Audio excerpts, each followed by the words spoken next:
Welcome, everybody. I'm Josh Lau, China, and Right. I'm the moderator today. And my partner moderator is Professor Teerha from Thailand. And today is the third sessions of episode 1 of the APASL COVID-19 webinar. And we have this webinar every Saturday at this time, 4 o'clock Beijing hours.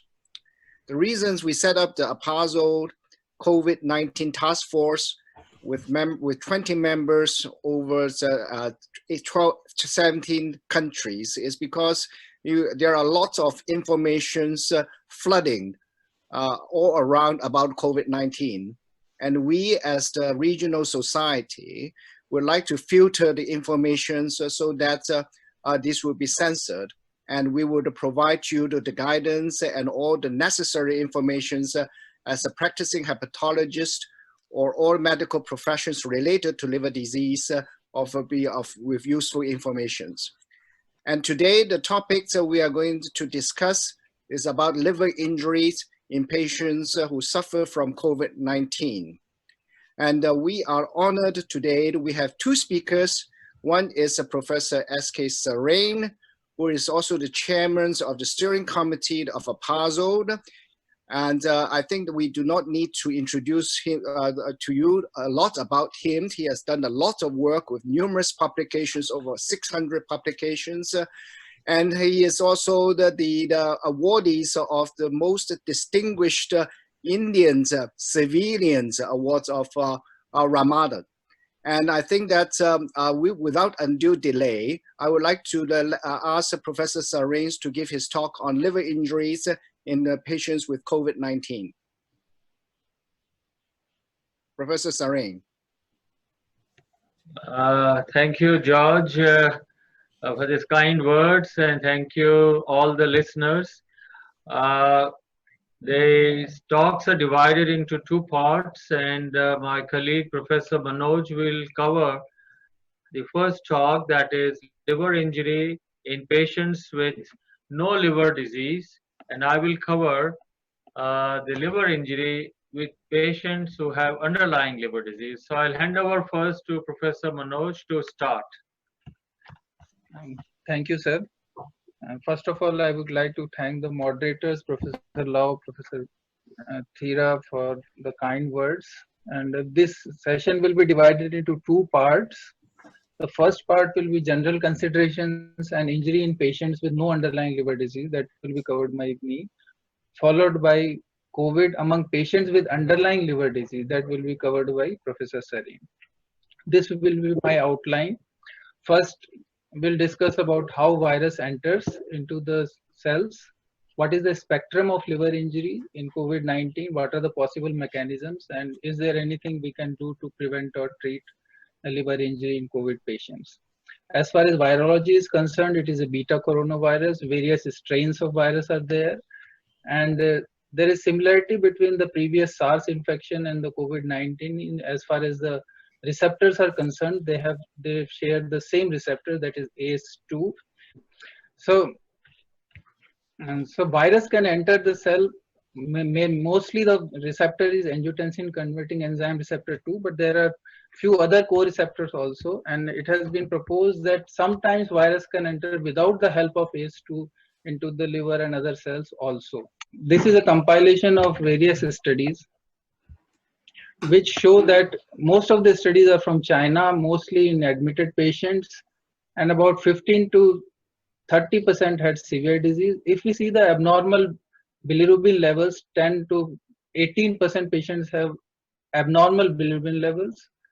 If we see the abnormal AST and ALT, then 20 to 40, 50% patients have abnormal LFTs as regards to AST and ALT. But if we see the level of AST, ALT and bilirubin, they are only mildly elevated. So the liver dysfunction is mostly mild, and only a few patients had history of liver diseases, 2.1 to 11% in those cases. Next slide, please. This was a study by Professor Lau in 202 COVID-19 patients with about 37% having NAFLD, and their definition of liver injury was based on any elevation above the upper limit of normal. And in this study, it was found that liver injury was in 50% of the patients on admission, whereas 75% during the hospital course. And as far as pattern of liver injury is concerned, mostly hepatocellular. Cholestatic pattern is much less. Increased total bilirubin in 8.4%. Next, please. Next. This was another study where the definition of liver injury was slightly different.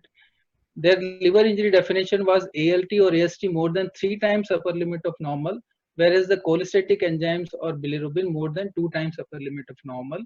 And at admission, abnormal LFT is in 50%, whereas the liver injury, that is more severe type of elevation, in 5%, whereas during the hospitalization, the respective frequencies of abnormal LFTs and liver injury was 76 and 21.5%, and severe cases having more severe type of injury. Next, please. And in the same study, it was found that the odds ratio for developing severe COVID in liver injury was 9.04, and more so with the mixed type of liver injury, which has odds ratio 11.22 versus the hepatocyte type when the odds ratio was slightly less. If we see the prognostic values of liver function test, then liver injury is more frequent in severe COVID infections. The level of AST, ALT, and bilirubin is higher in severe or critical cases as compared to the controls. And one study reported that serum ALT and AST levels were very high in thousands in severe COVID-19 patient. And there was a recent case report also in one HIV patient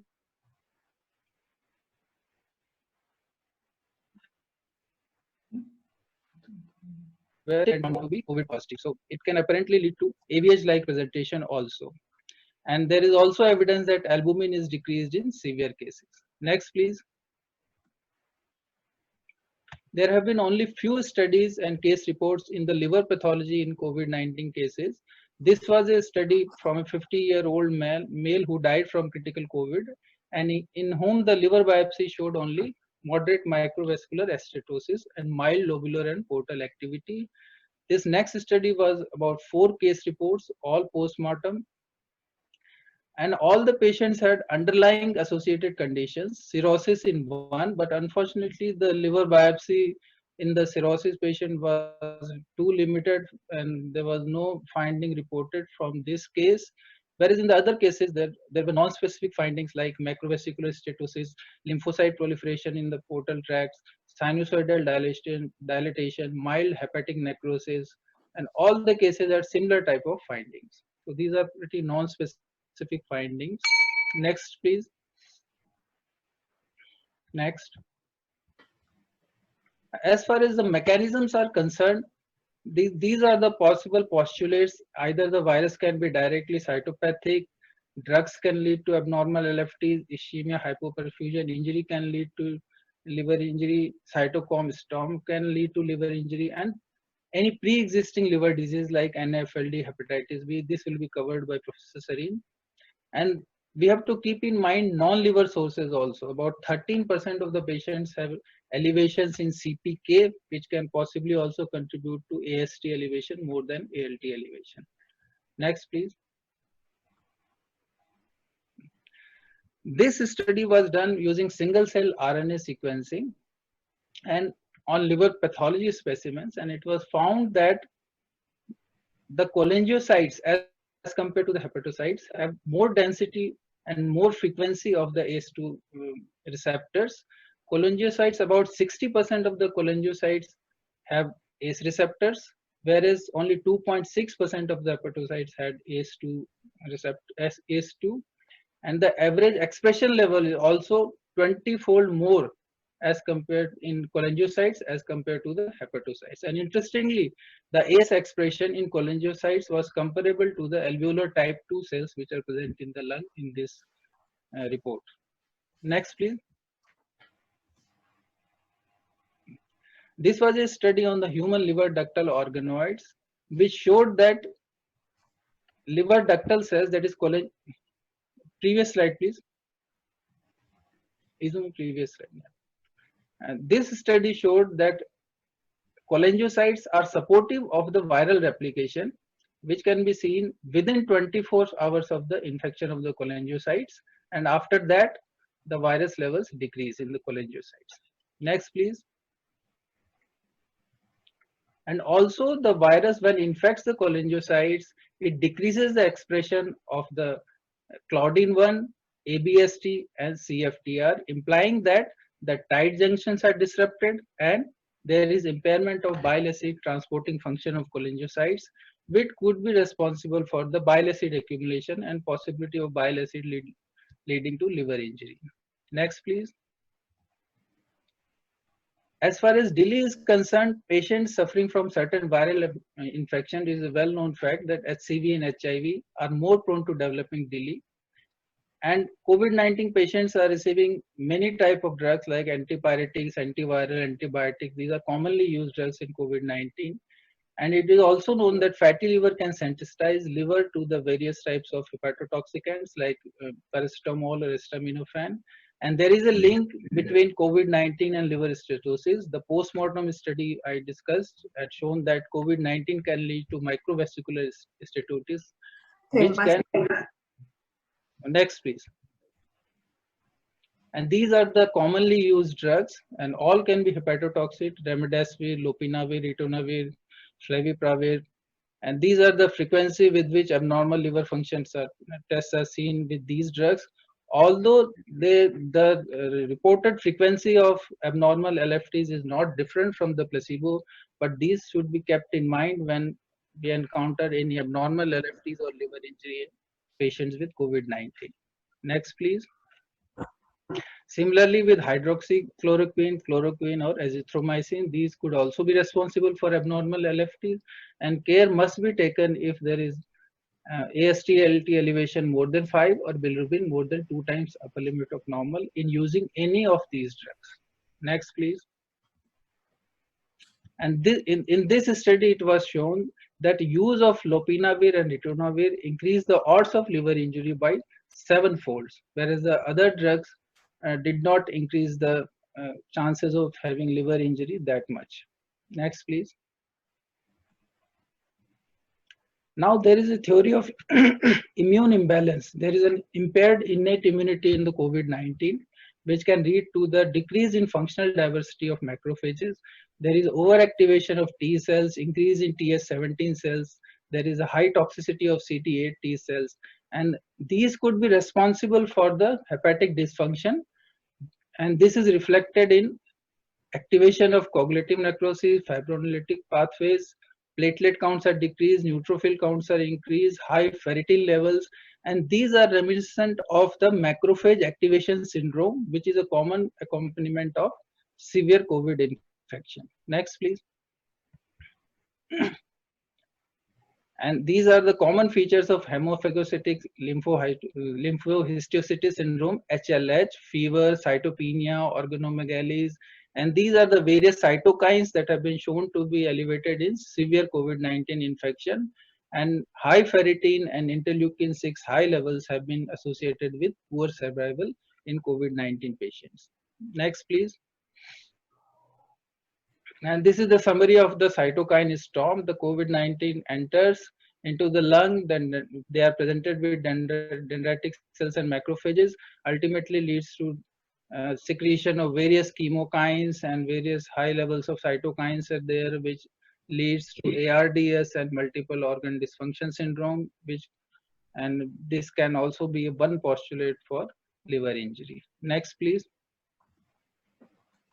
So if you see the likely contributors for liver injury in COVID-19, then hepatocytes are probably not targeted by COVID-19, or not at least through the ACE2, but there can be other mechanisms of entry into the liver cells without invoking ACE2.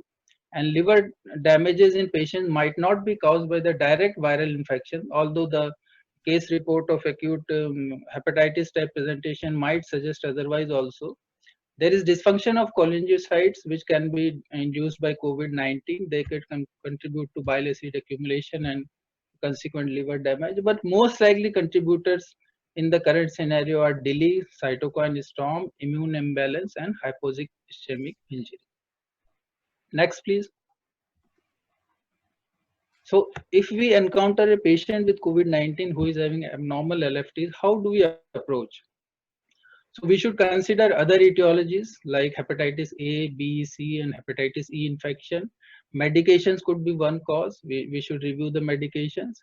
And unless there is a high suspicion of biliary obstruction or other causes like venous thrombosis, ultrasound may be avoided.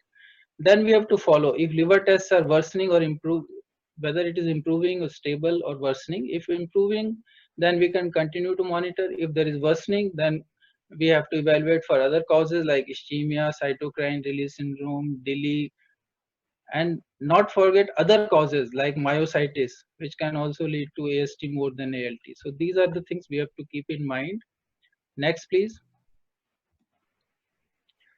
And as far as management of liver injury is concerned, there is no specific treatment for liver injury, although one review suggested that glyceric acid may have some, which is a hepatoprotective, may have some antiviral effect also, but nothing later came out whether it is effective or not. The presence of abnormal liver biochemistry should not be a contraindication for investigational or off-label drug use in COVID-19. But if the AST, ALT are elevated more than 5 times or bilirubin is more than 2 times, then we have to stop investigational drugs. Regular monitoring of LFT should be performed in all hospitalized patients, and especially those in whom remdesivir or tocilizumab or ritonavir are being used. Next, please. So to summarize, 2 to 11% of patients with COVID-19 have liver comorbidities. They may have underlying liver disease. 14 to 70% have reported abnormal LFTs, and 20 to 30% may have liver injuries as defined by AST/ALT more than 3 times and or GGT-alphas more than 2 times. Hepatocyte pattern of injury is more common than the cholestatic pattern, and most likely contributors are DILI, cytokine storm, immune imbalance, hypoxic ischemic injury. Although direct cytotoxicity may rarely also contribute to liver injury. Next, please. And patients with severe COVID have higher rates of liver dysfunction. In mild cases, the liver injury is usually transient and resolves spontaneously. There is no specific treatment available currently for liver injury, and careful use of investigational agents in patients with AST/ALT more than 5 times upper limit of normal or bilirubin 2 times upper limit of normal should be considered. Next, please. And that's it from me. Now I will request Professor Sarin to Thank take you over much, this. Professor Sharma, for a very informative lecture. I think we'll have the question and answer at the end of the second talk. Yes, sir. I would like to introduce the second talk that will be given by Professor Sarin. I think he doesn't need any introduction, but you know him very well. He also the chairman of Steering Committee and been devoted himself a lot for the progression of APASL. Professor Sarin will touch on the liver injury in COVID-positive patients, particularly in those who have pre-existing liver disease. Professor Sarin, please. Yes, thank you, Professor Teerha, and thanks, George, and all the viewers. It's a difficult topic, as I said 2 days ago. George has given me a difficult topic. There are not many actually studies on this, but I'll try and share. Can I have my slides? So I would bring greetings to all our APASL colleagues. Next, please, from ILBS. And I have 4 major topics, and I hope can cover. One is, are CLD patients more susceptible to COVID-19? Next. Next. Yeah, so this is a spectrum. This has been covered by Dr. Manoj, and this normal liver, and this figure was contributed by my colleague Ashok. So if the person has initially normal enzymes and then there is an acute liver injury, can he go into ALF, or will only have mild AST and ALT rise? And this is covered. But now what is to be done is chronic liver disease patient who gets a COVID-19 and the CLD can be B, C, NAFLD, or may have underlying HCC. What are the mechanisms, if at all, which cause acute decompensation and ACLF, and what percentage of patients would develop this decompensation or ACLF, and etiology, does it have any role? Next, please. So as said, gut has very large number of enterocytes, have the COVID-19 being replicative. Liver has probably also, and cholangiocyte have second highest COVID-19 virus presence. However, it is not known if patients with compensated CLD or B are more susceptible. Means compared to others, if 100 people, 5 have B or C and 95 do not have B and C, are they more susceptible to injuries? This is not known. And those who have advanced cirrhosis or complications, are they more susceptible as they are immune compromised? Because cirrhosis as it is immune compromised. Next, please. Now I will cover two areas. Do they have severe injury if COVID-19 gets, and if they get COVID-19, what is the outcome after all? Next, please. So this is a very initial study which came as a letter sometimes in March, a month ago, where chronic liver disease and association with severity and mortality was shown as initial trends. Showed pooled analysis of 6 studies, 4 studies were compared CLD in severe versus non-severe cases, total of 702. 371 had severe disease, and 2 studies compared rate of CLD in non-survivors versus survivors, and 202 patients were there, and non-survivors were 49. Next, please.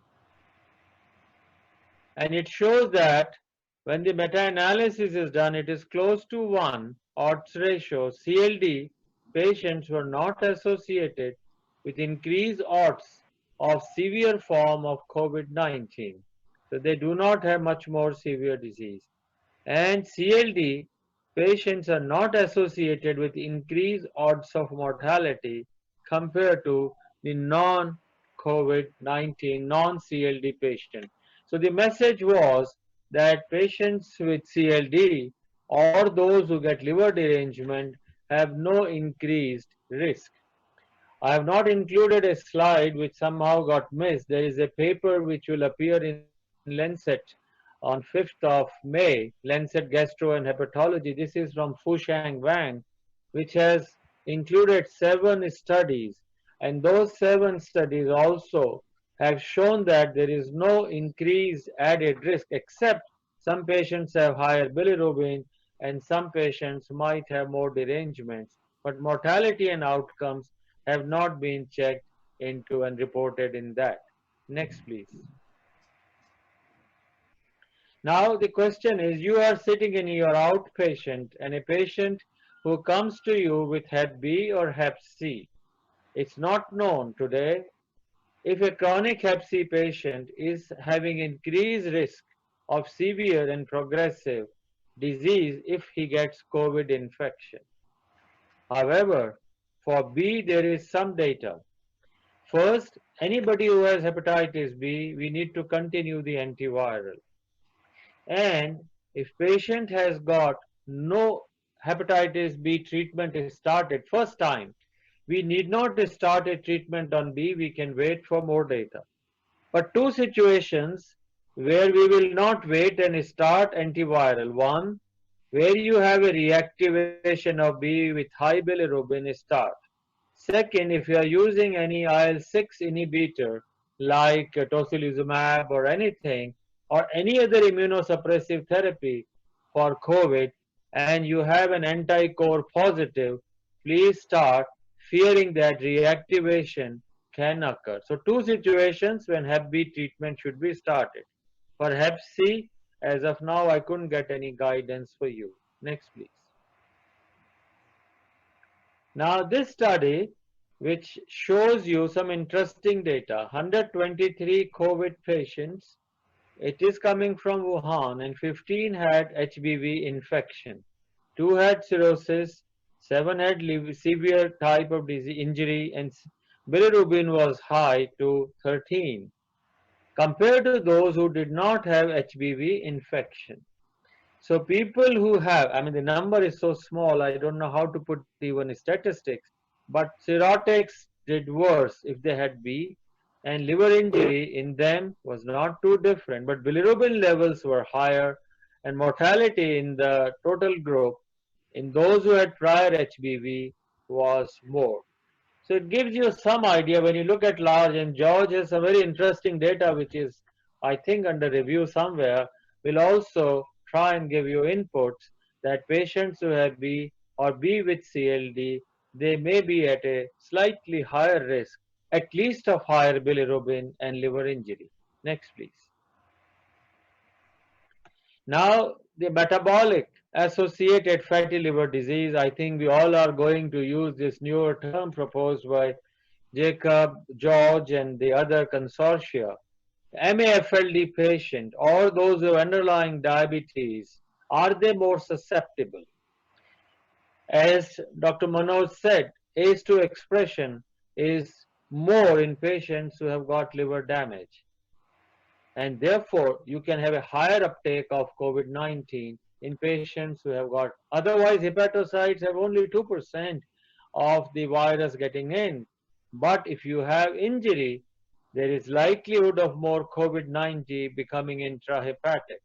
And therefore, is populations like 10% population may have, 20% may have MAFLD, are they more at risk? Next, please.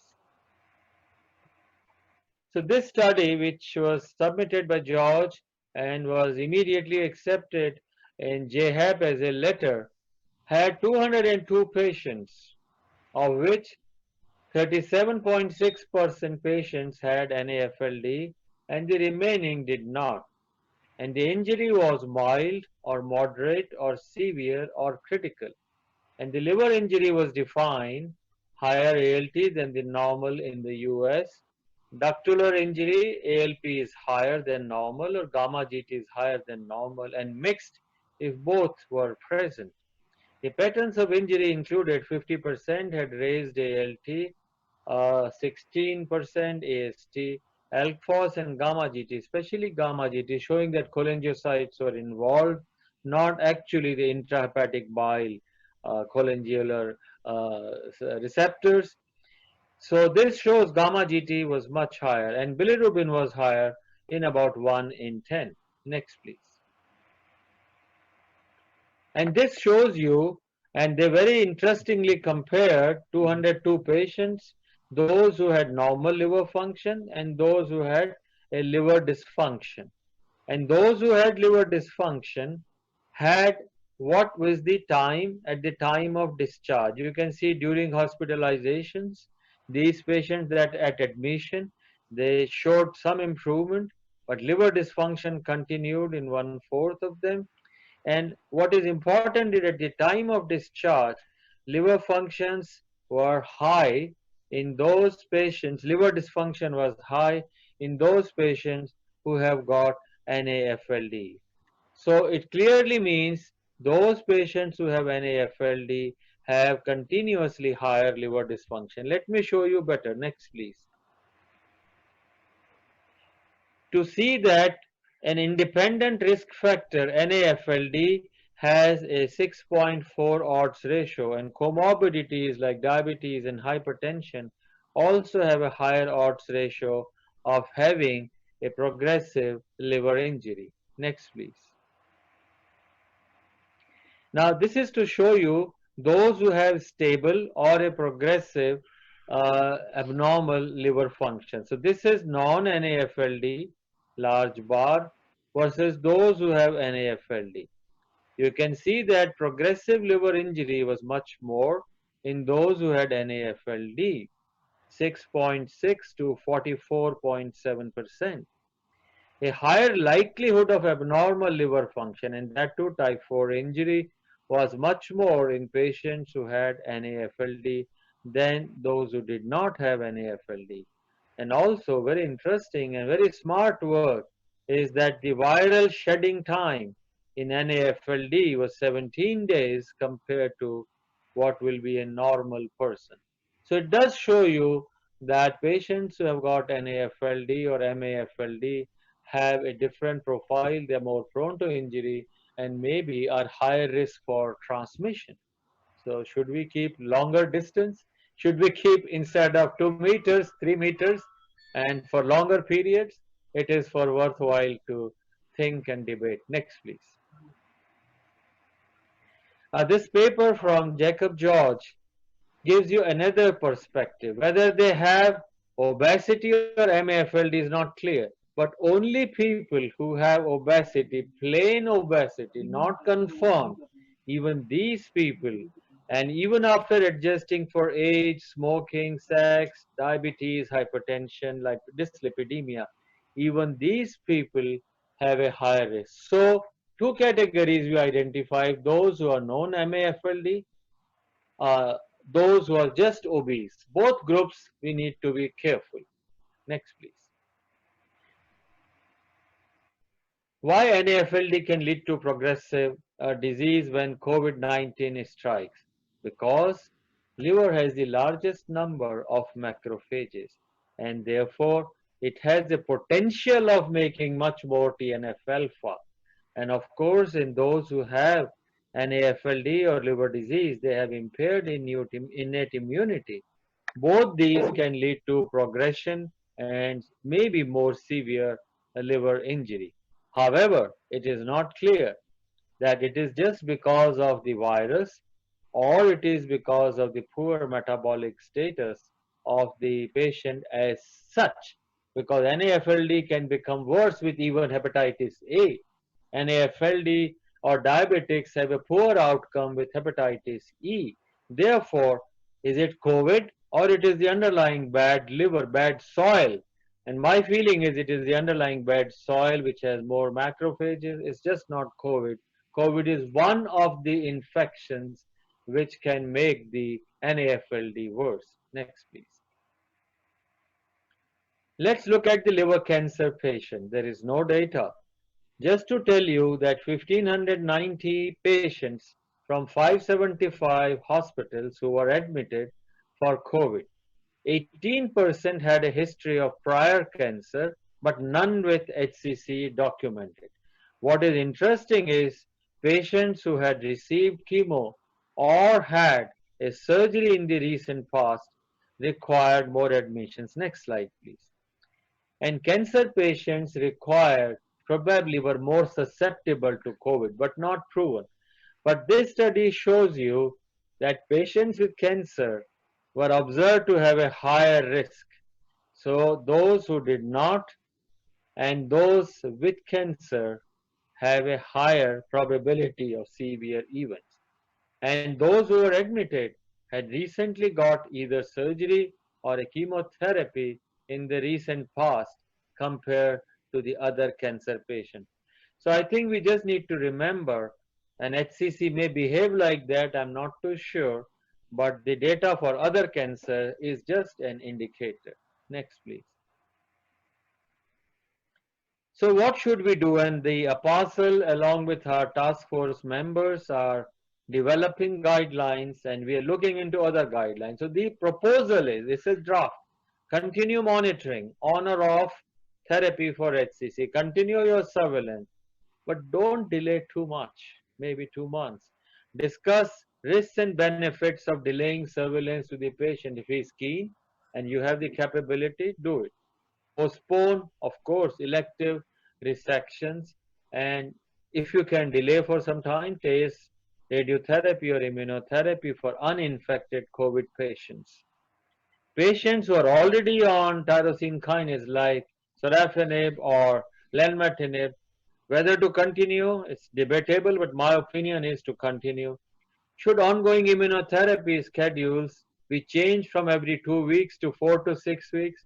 My opinion is we should continue with 2 weeks, but provide them a higher level of protection, because delaying probably will give them no benefit except some satisfaction. Next, please.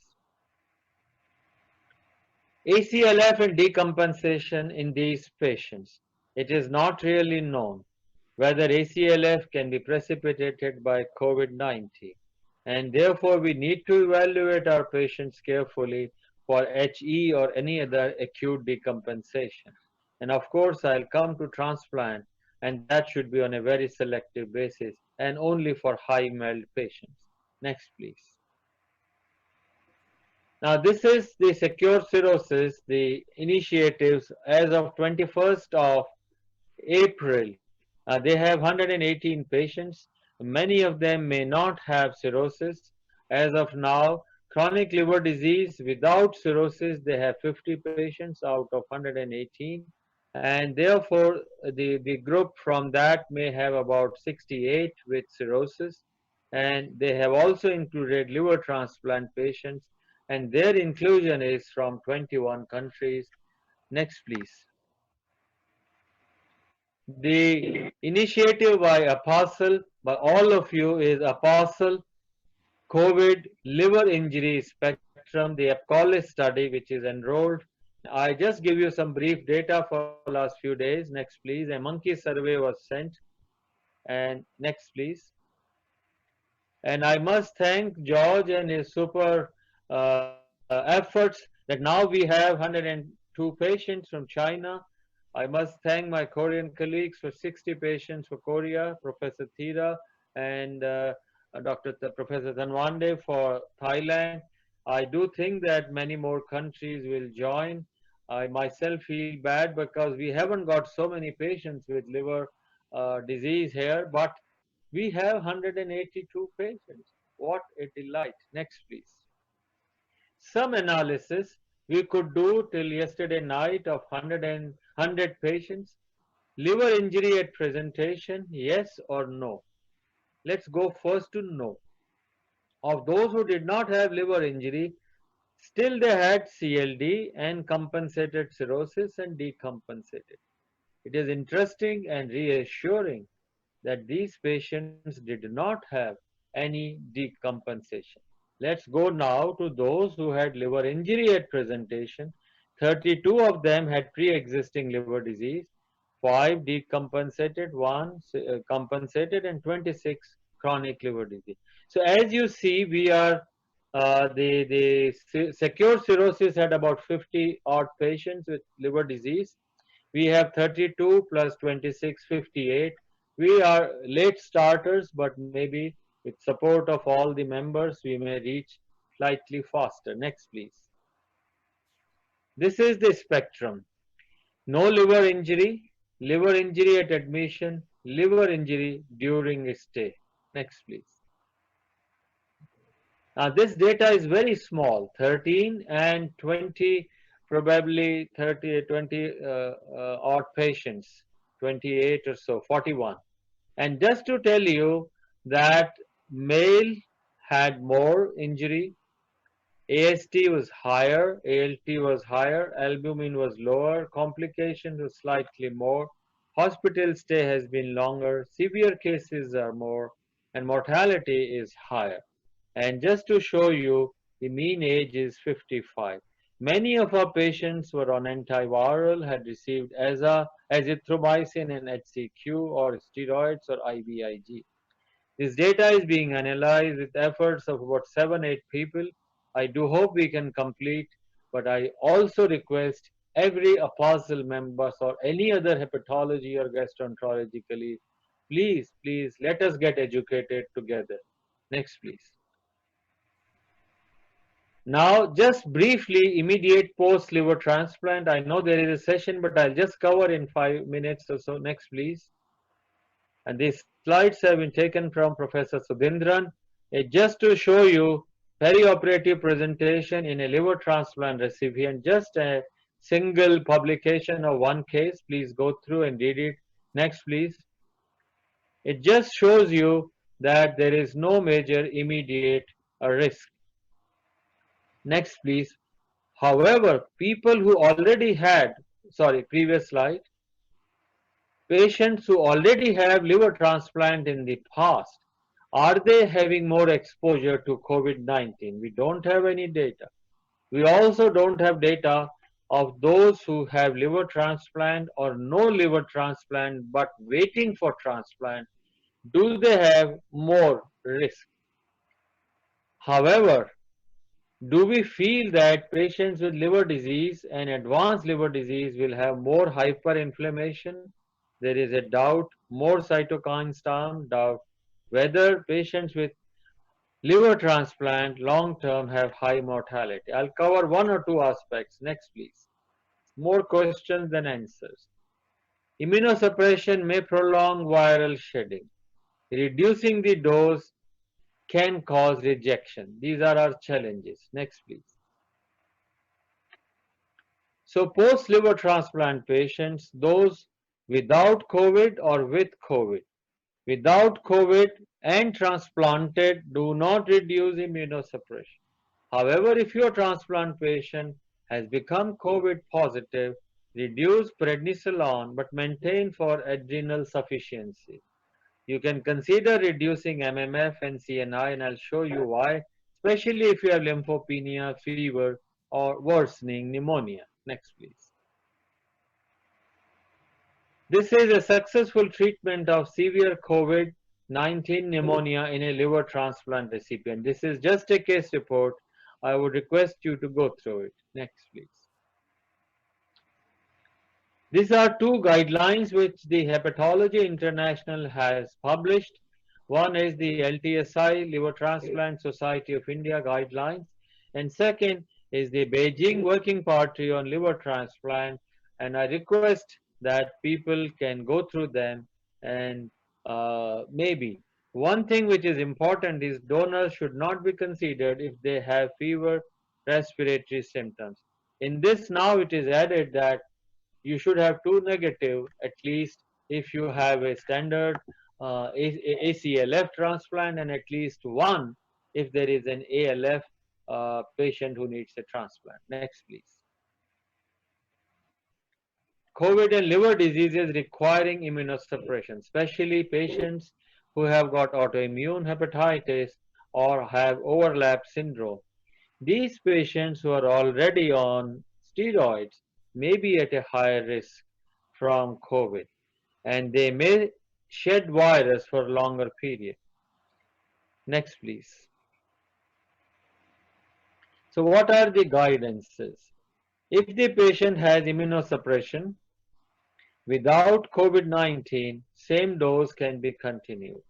And if the patient, like autoimmune hepatitis or overlap or something, becomes COVID-19 positive, one can reduce prednisolone but maintain it enough to have adrenal sufficiency. You can consider reducing other doses, especially if CNI is being used, like TAC and others are used. Next, please. So initiate immunosuppressive therapy in a patient with autoimmune flare. Then even in COVID days, which patient will be required? Where there is a severe autoimmune hepatitis, despite the fear of COVID, my feeling is one can initiate treatment. Second, if you have post-transplant graft rejection, you need to start immunosuppressive therapy. And in patients with COVID-19, immunosuppressive therapy may outweigh, should outweigh the risk. And which is that patient? Normally, we all give in alcohol-associated hepatitis, and the DF is above 32. You start giving steroids in that.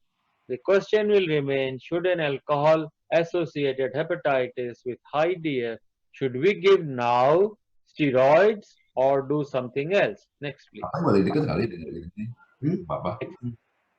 COVID and cholestatic liver disease. Yeah. Whether patients who have underlying PBC or PSC, will they become more susceptible? At least we should continue with UDCA, but don't start a new investigational drug. Next, please. This is just to give you an idea of the drugs which are likely to come. Next, please. I'm not going to cover it at all. Next, please. It's just to say you will have entry inhibitors, you will have protease inhibitors, serine protease inhibitors, You will have RNA-dependent RNA polymerase inhibitors and many drugs on the immunotherapy. Next, please. Immunotherapy domain. Next, please. So we should be aware that all these are going to the hepatocytes or cells. Next, please. And we need to know some drug-drug interactions. I'm not going next, please. Just continue, continue, continue, continue, continue. So now we need to know the drug-drug interactions. So remdesivir we should not be taking if basically enzymes are high. Lopinavir and ritonavir have 7 times higher risk of making liver injury. So do not start if you suspect liver injury, and especially the patient has on CNIs. And also siltuximab or IL-6 inhibitors, be extremely careful in these patients. Next, please. I'll just take 1 or 2 minutes of how our practice will change in future. Next, please. This is a very good article with Dr. Asrani and Tepper. How will COVID change hepatology practice? And this came in JHEP reports. Currently, we are deferring everything. Everybody says, oh, do not do endoscopy, except he is a high risk. I would say more patients may die of bleeding. So start beta blockers even without variceal screening. And even I would suggest that if patient is on EVL, probably we should continue EVL. Do not delay. Beta blockers are effective only in about 30 to 50%. So a high risk patient, primary prophylaxis should be brought back. HCC screening. Maybe 1/4 can have aggressive disease in 3 months. Therefore, I think 2 months or even earlier. But what I would suggest, if you have a patient who is likely to be aggressive, E antigen positive, above 50, DNA not decreased, do more screening blood-wise than maybe by imaging to bring him to the hospital. LDLT and DDLT. Just recent report shows that donor procurement has declined by 25% in first 4 weeks in Italy. You may not have DDLT kind of available livers. We need to plan what will happen. Will more patients die now because less transplants can be done? And very interestingly, we have been giving answer studies in many studies. Use albumin once a week. How will you give albumin now once a week? You may actually switch on to once a month. Maybe something else has to be thought of. Whether teleconsult, a very interesting article by Dr. Serper in Hepatology, will it give you satisfaction? Has to be seen. My last slides and concluding, next please, is to say that chronic HBV, NAFLD and cirrhosis, we have some data. They are possible risk factors for progressive and severe disease and maybe some bad outcome. We do not know if they are more susceptible. Hep C, we're waiting for data. Patients with cirrhosis, HCC on immunosuppressants might be more susceptible, and they have to be considered to continue on their same dosages. Next, please. Severity, mortality, and incidence of complications needs to be examined in large cohort studies like APASL and maybe the secure cirrhosis and many studies by joining hands. How different underlying liver etiologies and stages, etiologies and stages influence liver injury, and we have to study these for next 1 year or more. But remember, toxicity and interactions of many drugs, everything will be coming to liver. All drugs they will try for COVID, the liver will be one which has to determine whether the drug will be safe or not. So hepatologists will remain at the center of COVID-19 for decades to come. Remember that. And of course, our own practice of hepatology is going to have a sea change. Let's see what our moderators and our delegates and experts say. Thank you for your attention. Thank you, Professor Sarin. I think this is really an excellent talk and a very timely discussions. We are really a little bit over time, but I can see there is a few burning questions.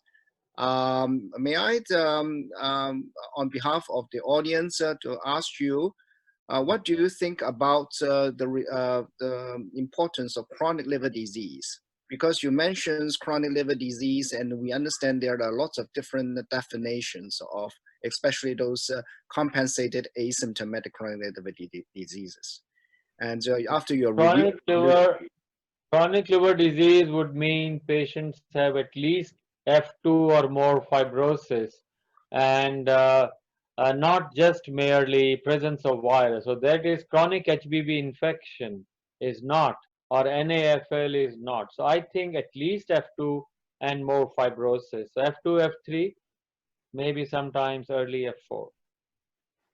but then in the literature, a lot of those patients with COVID-19, they don't have this liver biopsies or non-invasive measurements of liver fibrosis. And I don't think the data exist to a large extent to allow us to really understand the impact.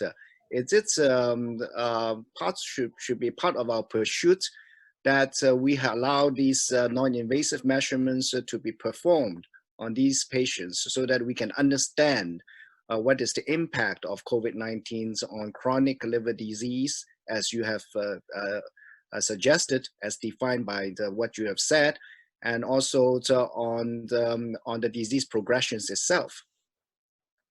Well, it's a very good question, George. And how do you assess chronic liver disease in a patient who has never been diagnosed and comes now with liver injury? He has high bilirubin and he has high enzymes.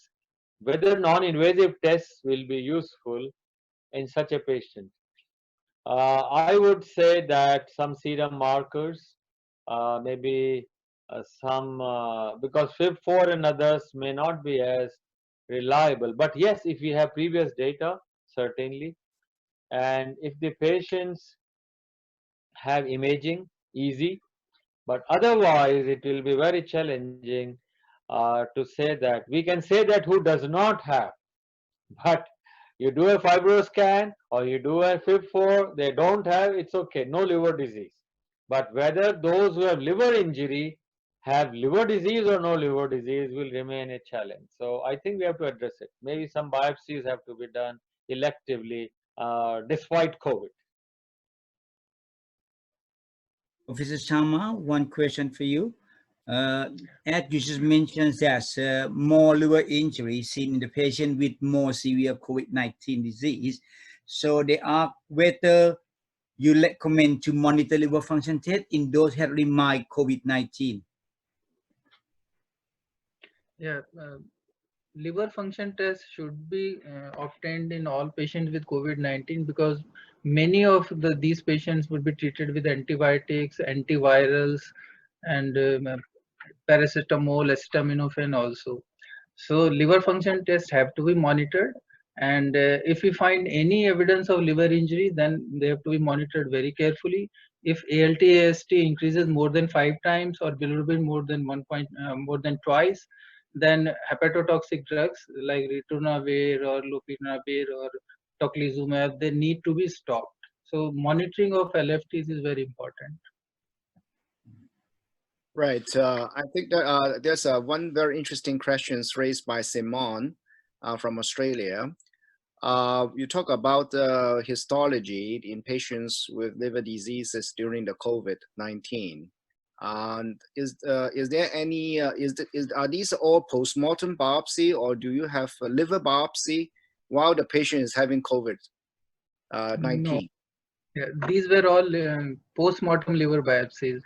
And there are 3 studies. One was case report in 55-year-old patient. He also died and biopsy showed microvascular stenosis.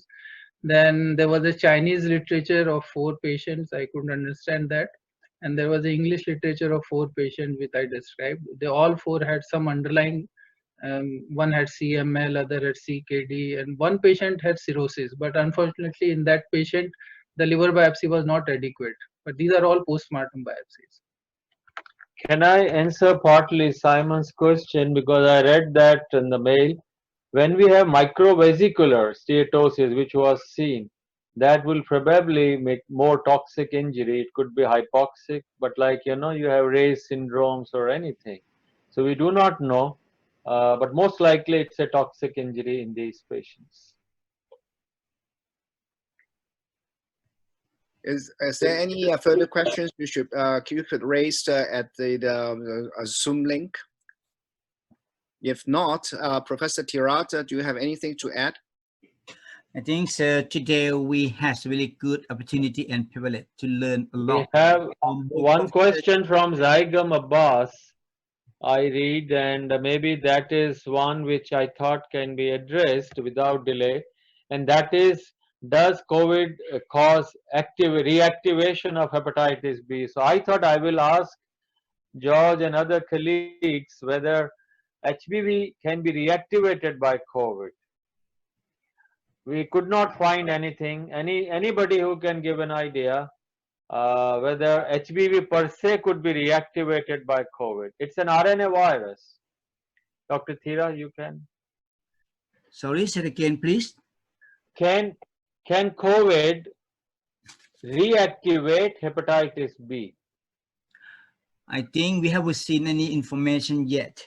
And by the pathway, I don't see how they can have viral interaction between COVID and hepatitis B.